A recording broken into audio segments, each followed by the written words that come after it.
Mga kababayan, kailangan ba natin dalhin talaga sa kalye? Sa lansangan?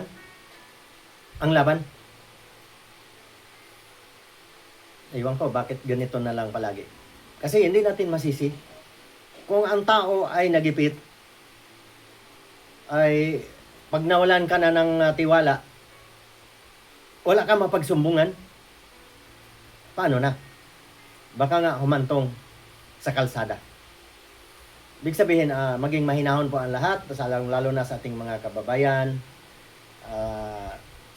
Kung nakikita ninyo ang ating logo, hindi po ako sabihin na ako ay gumagamit po ng mga ganyan para po sa aking pagbablog. Ako po ay member din po dati ng Iglesia ni Cristo. Kaya lang sa aking paglalayas po nung araw sa mga kasalanan na hindi ko sinasadya, na sila may dahilan, kaya ako nagiging palaboy.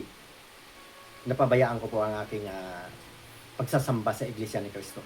Mga kababayan, ingat po tayo palagi.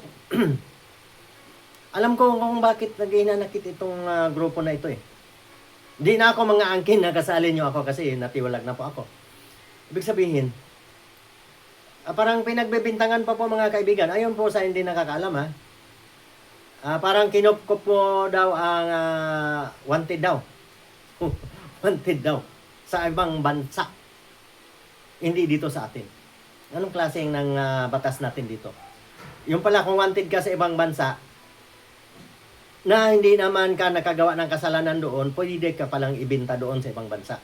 Ganun po ang nangyari. Kaya yung ating tatay nagtitiis.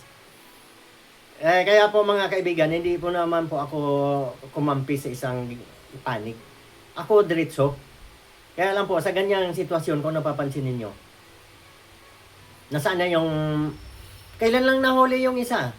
Ay, nakadetini. Pero dinala sa kulungan. Kung natatandaan nyo, bawal kasi magbanggit eh. Dinala sa kulungan. Ngayon, absuelto na at magiging testigo na siya ngayon. Anong klase yan? At saka hindi lang yan.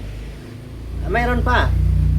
Ilan pa ba yung dalawa daw? Kulang daw ebidensya. Kaya gagawing testigo ngayon. Bibigyan ng pwesto. Kaya po ang mga taong bayan talaga napuno na. Pasensya na kayo mga kababayan. Ako susuporta lang sa inyo. Dito manonood lang ako kung anong ganap dyan sa EDSA. At ibig sabihin bukod ako isang senior na at ako po may ginagawa po dito na hindi po pwedeng iwanan. Ako po ay nananalangin sa kapayapaan na sana hindi tayo humantong sa kaguluhan. Kung kung hindi talaga kaya, antayin na lang natin sa 2028. Kasi kaya lang ang problema, kung mag-declare na walang eleksyon, tagilid tayo. Mga kababayan, ano kaya? Dapat natin gawin. Pagkatandaan na lang natin sa susunod. Yung mga, kung sino pa yung ngayon, yung nag-uusig, yan yung mga bulaang propeta. Panahon ni Jesucristo. Yan yung nangungusig ngayon nako.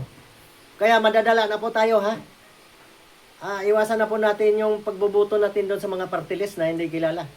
Tingnan nyo, yan lahat yan ang nag-uusig. Ang laki na ng gastos.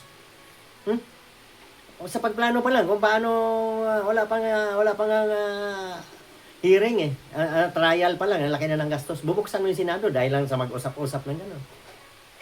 Tayo po ang nagbabayad diyan. Tayo nagpasweldo sa mga yan. Kaya po dapat tayo po ay babantayan din po natin. Agad ipaglaban ang tama. Hanggang dito na lang mga kababayan. Ako po ay gusto ko kasi kung ano man na mga takbo sa ating bansa, mayroon din akong may ambag kahit papaano. Kasi ako, senior citizen nagtatrabaho para lang makabayad ng buwis.